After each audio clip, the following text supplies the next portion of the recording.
C'est bon de vous voir. Que Dieu vous bénisse.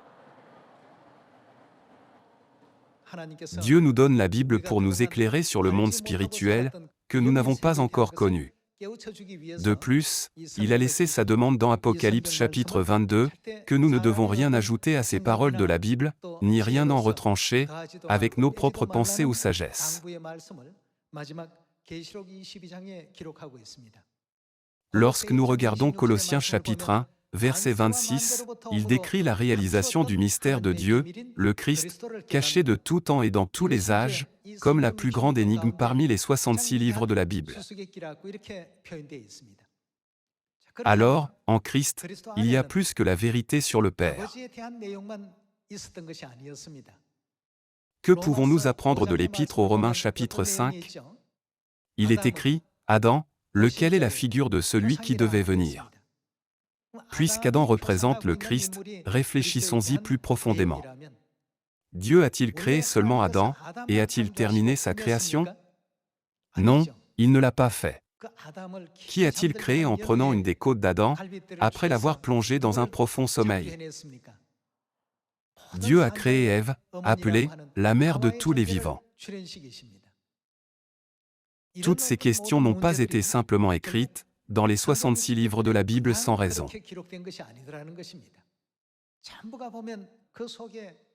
Elles contiennent toute la volonté de Dieu qu'il veut enseigner à toute l'humanité. Si nous ne comprenons pas une telle volonté profonde de Dieu, nous ne pourrons pas recevoir le Christ venant pour la seconde fois, ou Mère céleste, et si nous ne connaissons pas Père et Mère, nous ne connaîtrons jamais nos frères et sœurs spirituels. Finalement, nous ne pourrons pas trouver comment recevoir le pardon des péchés et rétablir le royaume perdu des cieux. Nous finirons plutôt par tomber dans la destruction éternelle. Sans rien trouver au cours de notre vie, ce serait une vie très malheureuse. Que nous vivions confortablement ou non, ou que nous jouissions de quelque chose ou non, la durée qui nous est donnée est presque la même.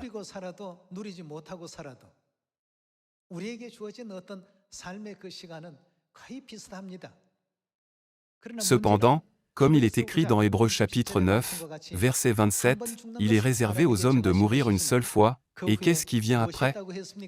Dieu ne dit-il pas que le jugement vient?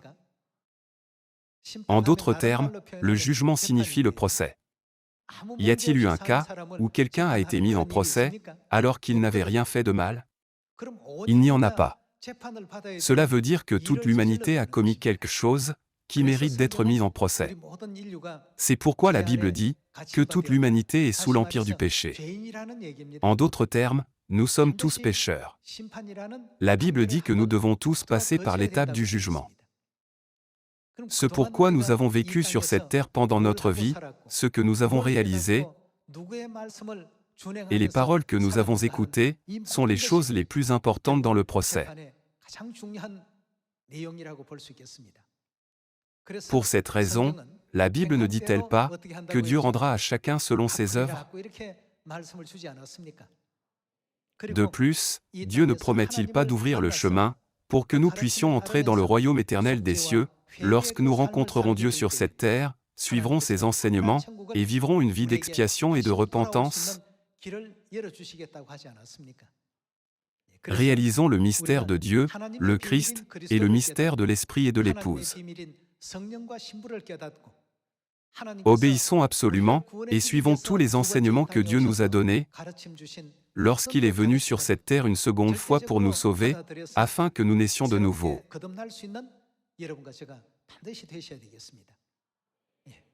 Puisque les gens ne connaissent pas le but de leur vie, ils se contentent de travailler pour avoir 3 repas par jour. Bien sûr, nous devons travailler pour cela, mais si nous n'étions nés que pour cela, combien notre vie serait misérable et pitoyable. Nous ne sommes jamais nés sur cette terre uniquement pour cela. Lorsque nous aurons compris la vérité fondamentale à ce sujet, ne pourrons-nous pas trouver la réponse à la question « Pourquoi devrions-nous vivre notre vie de foi en Dieu avec diligence ?» Par conséquent, aujourd'hui, examinons la parole de Dieu avec le sermon intitulé « La Trinité et le Christ ».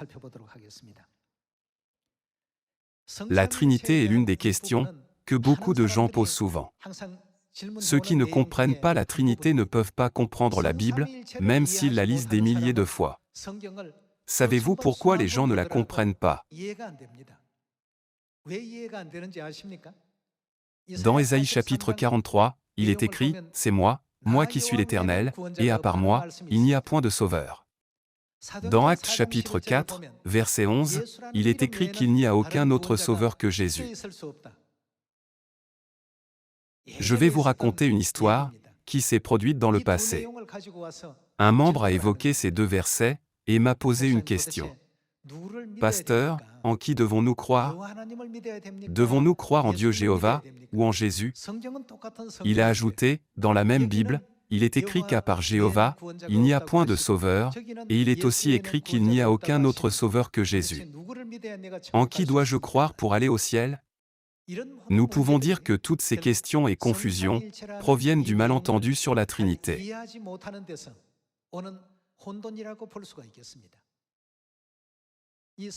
Nous devons également examiner attentivement la Trinité.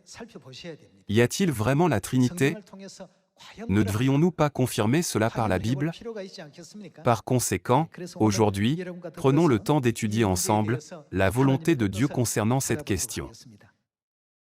Tout d'abord, comprenons le mot Trinité. Que signifie le mot Trinité? Il signifie le Dieu trinitaire, c'est-à-dire trois en un.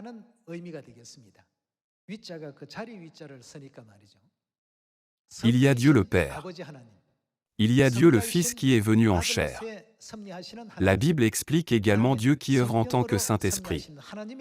Ce n'est que lorsque nous réalisons cela que nous pouvons commencer à comprendre la Bible.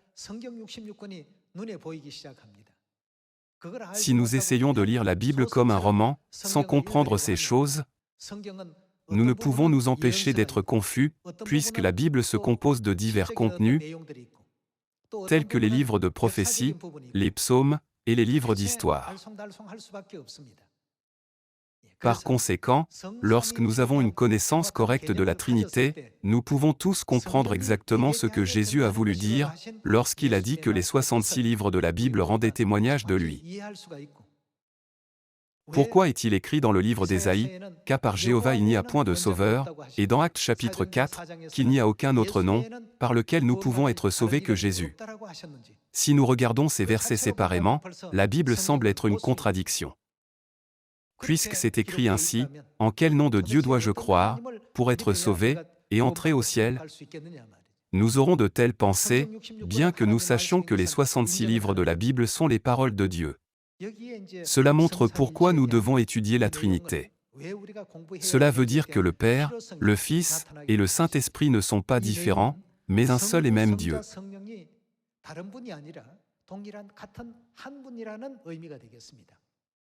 En termes simples, cela signifie qu'un seul Dieu joue trois rôles.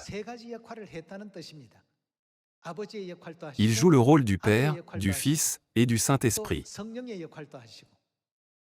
Cela ne veut pas dire que le Père, le Fils et le Saint-Esprit existent séparément. Lorsque nous comprenons qu'un seul Dieu joue trois rôles, ces versets ne sont plus une contradiction. Dieu était connu seulement comme Jéhovah au temps du Père, comme Jésus au temps du Fils, et comme Ansaron, le nom nouveau du Christ, au temps du Saint-Esprit. Vous pouvez facilement comprendre la Trinité si vous pensez à l'eau dans votre vie quotidienne. Lorsqu'elle est à l'état liquide, elle est appelée eau. Cependant, lorsque l'eau bout à plus de 100 degrés Celsius, elle s'évapore dans l'air à l'état gazeux. Puisqu'elle s'évapore, son nom n'est plus eau, mais vapeur. Cependant, le composé atomique change-t-il? Il a la même composition que l'eau. Il change simplement de forme et se transforme en vapeur. Lorsque l'eau gèle en dessous de 0 degrés Celsius, elle se transforme en glace. Sa forme a changé, mais qu'en est-il de sa composition atomique? C'est la même chose que l'eau. Cependant, sa forme et son nom changent. On lui donne un autre nom, glace. Bien que les formes et les noms soient différents, ils ont la même composition atomique.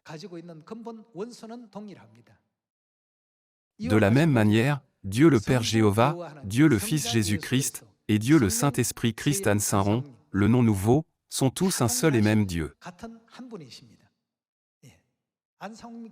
Il y a environ 3500 ans, le Christ An-Saint-Ron a utilisé le nom de Jéhovah lorsqu'il a divisé la mer Rouge.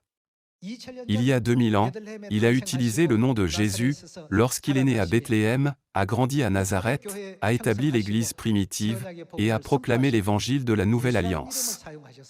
Ils ne sont pas différents, mais un seul et même Dieu, qui a été appelé par des noms différents. De nos jours, beaucoup de gens, qui n'aiment pas leur nom, changent de nom, n'est-ce pas? Lorsque les gens changent de nom, les gens eux-mêmes changent-ils? Ils ne changent pas, n'est-ce pas? Lorsque nous comprenons cela, nous pouvons réaliser ce que Dieu Jéhovah a fait et ce que Jésus-Christ a fait, et ce que Jésus-Christ a fait, et ce que le nom nouveau An-Saint-Ron a fait. Nous ne devons pas le considérer comme un Dieu différent, simplement parce qu'il a un nom différent. Ils sont tous un seul et même Dieu. Aujourd'hui, nous confirmerons toutes ces questions par la Bible. Confirmons-le ensemble par la Bible. Voyons Philippiens chapitre 2. Chapitre 2, verset 5. Ayez en vous les sentiments qui étaient en Jésus-Christ. Ici, on parle de Jésus-Christ. Existant en forme de qui? Existant en forme de Dieu.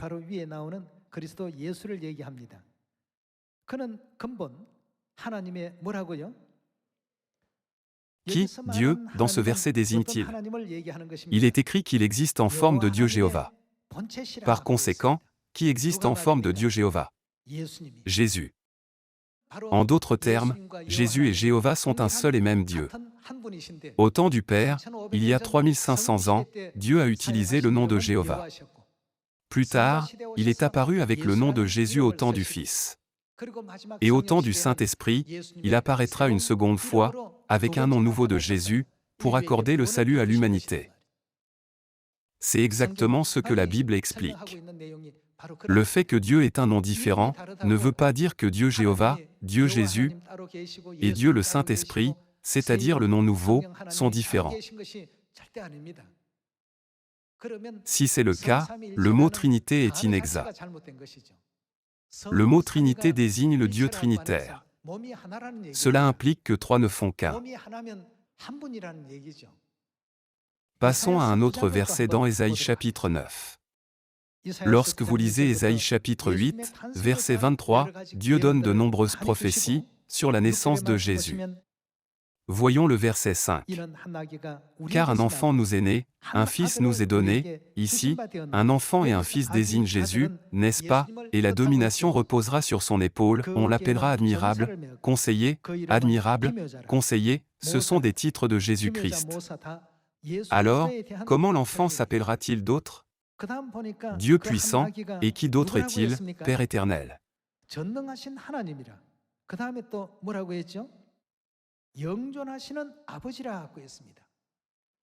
Ici, Père est exprimé comme Père éternel. Il est le Père éternel. Qui portera ce titre? Le Fils qui naîtra. Par conséquent, lorsque Dieu Jéhovah, qui était en esprit, est venu sur cette terre en chair, il est venu avec le nom de Jésus pour accomplir sa mission en tant que Fils. Il a joué ce rôle pour le salut de l'humanité. Il est écrit que le Père, qui existe pour toujours, est né sur la terre, en tant qu'enfant avec le rôle du Fils. Nous devons comprendre clairement cette question. L'enfant et le Fils ici ne désignent-ils pas Jésus-Christ? D'après l'Épître aux Philippiens, qui est Jésus? N'est-il pas écrit que Jésus existe en forme de Dieu Jéhovah?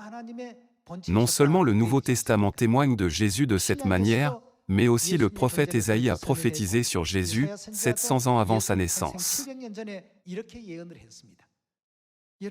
Même avec ces deux versets, est-il encore nécessaire de discuter de la Trinité? Quelqu'un peut-il encore dire « Jéhovah et Jésus sont différents » Dieu le Père éternel est né sur cette terre avec le nom de Jésus pour jouer le rôle du Fils. L'apôtre Jean a expliqué cette question dans l'Évangile selon Jean chapitre 1. Voyons Jean chapitre 1, verset 1.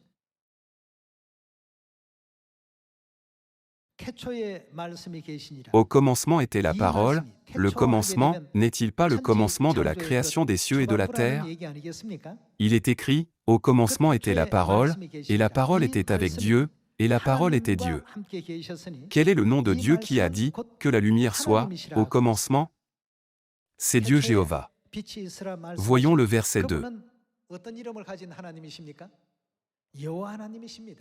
Elle était au commencement avec Dieu. Toutes choses ont été faites par elle, et rien de ce qui a été fait n'a été fait sans elle.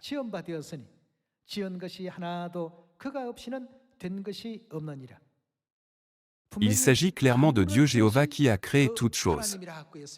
La parole est utilisée comme une manière différente de décrire Dieu. Voyons le verset 14 pour voir comment la parole, qui est Dieu, apparaîtra sur cette terre. Dans le verset 14, il est écrit « Et la parole a été faite », qu'a été faite la parole, c'est-à-dire Dieu dans le chapitre 1, verset 1. Chair. Dans Ésaïe chapitre 9, le prophète Ésaïe n'a-t-il pas prophétisé que Dieu le Père éternel viendrait sûrement sur cette terre en tant qu'enfant et naîtrait en tant que fils? Cependant, lorsqu'il est venu, le nom du Père n'a-t-il pas changé? Lorsqu'il est venu sur cette terre en chair, il a utilisé le nom de Jésus. Ainsi, Dieu Jéhovah et Jésus sont un seul et même Dieu. Dans Jean chapitre 1, verset 14, il est écrit « Et la parole a été faite chair, et elle a habité parmi nous, pleine de grâce et de vérité, et nous avons contemplé sa gloire, une gloire comme la gloire du Fils unique venu du Père. » Qui est le Fils unique? C'est Jésus. Qui est Jésus qui est venu en chair et a habité sur cette terre?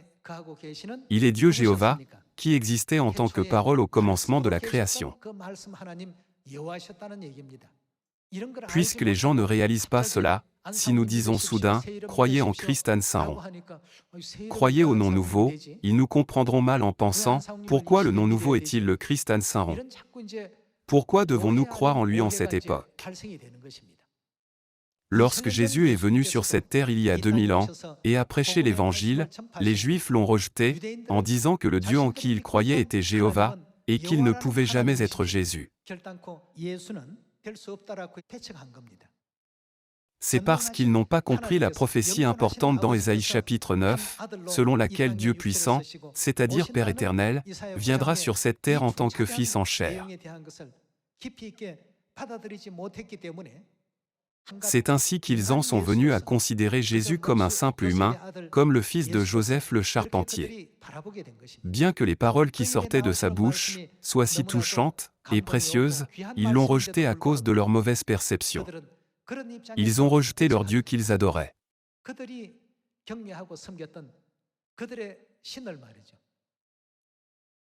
Ils ont rejeté Dieu Tout-Puissant, l'ont frappé à coups de poing, et n'ont pas hésité à proférer toutes sortes d'insultes et de malédictions contre lui. Nous pouvons dire que toutes ces situations se sont produites parce que les gens de l'époque ne comprenaient pas pleinement la vérité profonde de la Trinité. Aujourd'hui, lorsque nous étudions la Bible, nous pouvons comprendre que Dieu le Père Jéhovah et Dieu le Fils Jésus sont le même Dieu, à travers l'Évangile selon Jean chapitre 1, et aussi, Dieu a déjà expliqué en détail cette vérité, dans Philippiens chapitre 2, et dans Ésaïe chapitre 9. Il n'y a donc pas lieu de contester le fait que Dieu le Père Jéhovah et Dieu le Fils Jésus sont un seul et même Dieu, n'est-ce pas? Même s'il n'y avait que 2 ou 3 témoins, il suffit d'y croire. Néanmoins, il y a tant de versets liés qui le montrent. Dans Apocalypse chapitre 1, Dieu Jéhovah a dit « Je suis l'alpha et l'oméga », et dans Apocalypse chapitre 22, Jésus a également dit « Je suis l'alpha et l'oméga ». L'alpha et l'oméga ne signifient-ils pas le commencement et la fin? S'ils étaient des dieux différents, leur fin pourrait être la même, mais leur commencement ne pourrait jamais être le même. Puisque les autres églises ne peuvent pas définir clairement la Trinité, elles disent simplement « Dieu Jéhovah est le Père, et Jésus n'est que le Fils ». Comment le Père et le Fils peuvent-ils avoir le même commencement? N'est-ce pas déjà contradictoire? Certains peuvent demander, alors, pourquoi Jésus est-il appelé le Fils? Nous devons clairement en comprendre la raison. Sa nature est le Père éternel, mais il a choisi un tel chemin pour le salut de toute l'humanité. N'est-il pas écrit dans Jean chapitre 13 que Jésus a donné un exemple à toute l'humanité, afin qu'elle fasse comme Jésus lui a fait? Pensons-y. Si Jésus n'avait pas observé le jour du sabbat, ne pourrait-il pas aller au ciel? Si Jésus n'avait pas célébré la Pâque, ne pourrait-il pas aller au ciel? Toutes ces lois sont nécessaires pour nous, les pécheurs.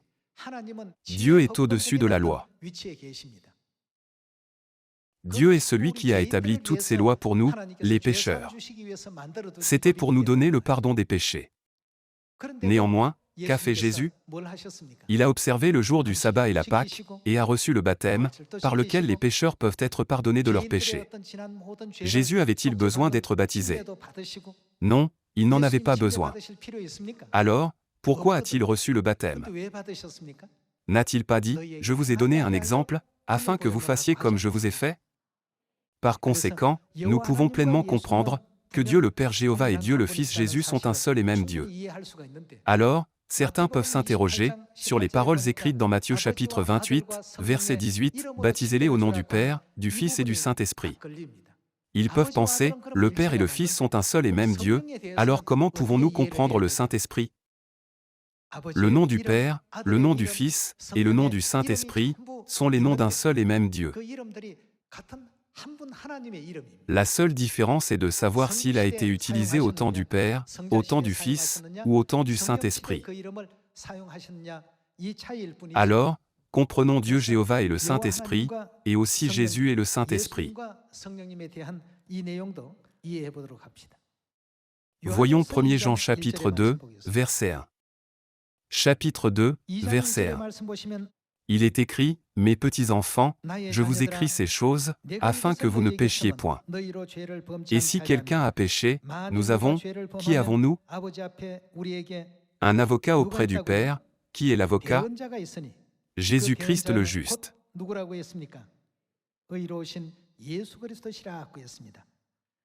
Il est écrit dans 1 Jean chapitre 2, verset 1, que Jésus est l'avocat, qui signifie « consolateur », selon la note en bas de page. Notre avocat n'est-il pas Jésus-Christ? Voyons cet avocat dans Jean chapitre 14, verset 26. Dans le verset 26, Jésus dit « Mais le Consolateur, l'Esprit Saint, que le Père enverra en mon nom ». Lorsque nous lisons le verset 26, nous pouvons voir que le Consolateur est l'Esprit Saint. Cependant, qu'en est-il dans 1 Jean? Qui est l'avocat, le Consolateur? Il est écrit que Jésus-Christ est l'avocat. Lorsque nous comparons les paroles écrites dans 1 Jean chapitre 2, verset 1, avec Jean chapitre 14, verset 26, nous pouvons confirmer que le Consolateur est Jésus, et que Jésus et le Saint-Esprit sont un seul et même Dieu. Le Saint-Esprit est Jésus, et Jésus est le Saint-Esprit. C'est ce que la Bible explique maintenant. Par conséquent, Jésus et le Saint-Esprit ne peuvent jamais être différents.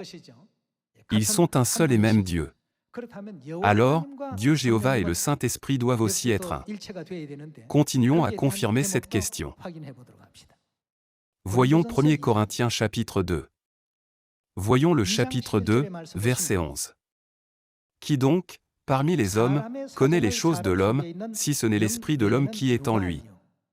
De même, personne ne connaît les choses de Dieu, si ce n'est l'Esprit de Dieu. Voyons quel genre d'esprit est l'Esprit de Dieu dans le verset 10. Dieu nous les a révélés par l'Esprit. Car l'Esprit sonde tout, même les profondeurs de Dieu.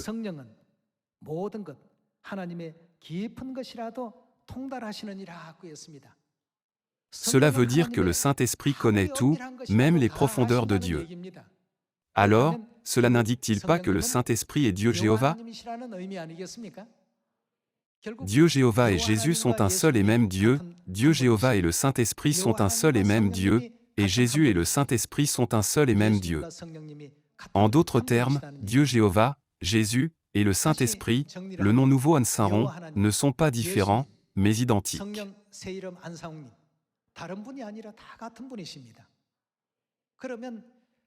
Alors, qui a divisé la mer Rouge au temps de Moïse, avant le temps de Jésus?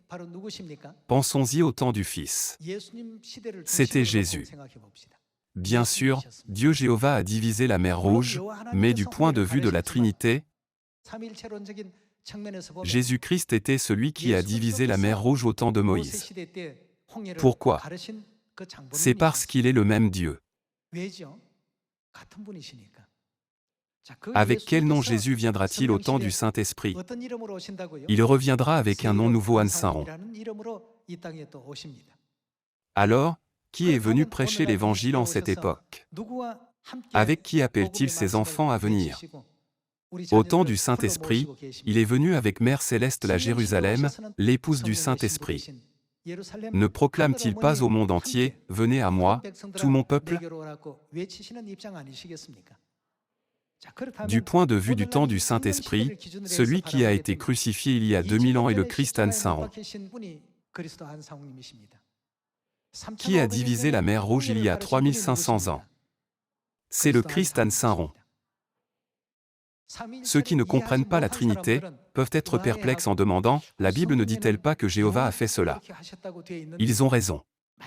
Il n'est pas faux de dire cela. Cependant, du point de vue de la Trinité, tout ce que Dieu Jéhovah a fait a été fait par le Christ Ansaron. Tout ce que Jésus a fait a été fait par le Christ Ansaron. C'est parce qu'ils sont un seul et même Dieu. Puisque Dieu a utilisé un nom différent, les gens continuent à penser qu'ils sont tous différents, de sorte que pour eux, tous les enseignements de la vérité dans les 66 livres de la Bible ne semblent pas être liés les uns aux autres. Cependant, lorsque nous comprenons la Trinité, ne pouvons-nous pas confirmer qu'ils sont les paroles de Dieu qui est digne de confiance? Par conséquent, afin de résoudre le mystère du Christ Ansaron et de Mère Céleste la Nouvelle Jérusalem, qui sont les protagonistes de la grande énigme, nous devons d'abord comprendre la Trinité. Il ne devrait jamais y avoir de confusion ou de controverse concernant la Trinité. L'eau, la vapeur et la glace sont toutes les mêmes. Elles ont simplement une forme différente. Au temps du Père, Dieu a mené son œuvre avec le nom de Jéhovah, et au temps du Fils, il est venu en Israël et a prêché l'Évangile avec le nom de Jésus. Au temps du Saint-Esprit, il est venu en Corée, le pays lointain de l'Orient, et a prêché l'Évangile sous un nom et une forme différents.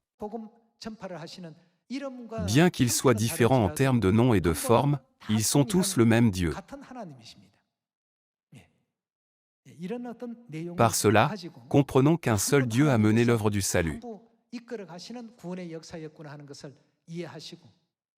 Le protagoniste du nom nouveau apparaîtra sûrement sur cette terre, avec la vérité de la Pâque de la Nouvelle Alliance, qui est le sceau de Dieu. Enfant céleste, lorsque vous le voyez apparaître avec son sceau, vous devez immédiatement dire « Amen » et le suivre sans hésitation. N'est-ce pas ainsi que Dieu montre le chemin à Sion? En vous demandant d'avoir une foi correcte en Père Céleste et en Mère Céleste, et de marcher vers le royaume éternel des cieux, j'aimerais conclure le sermon d'aujourd'hui. Merci beaucoup.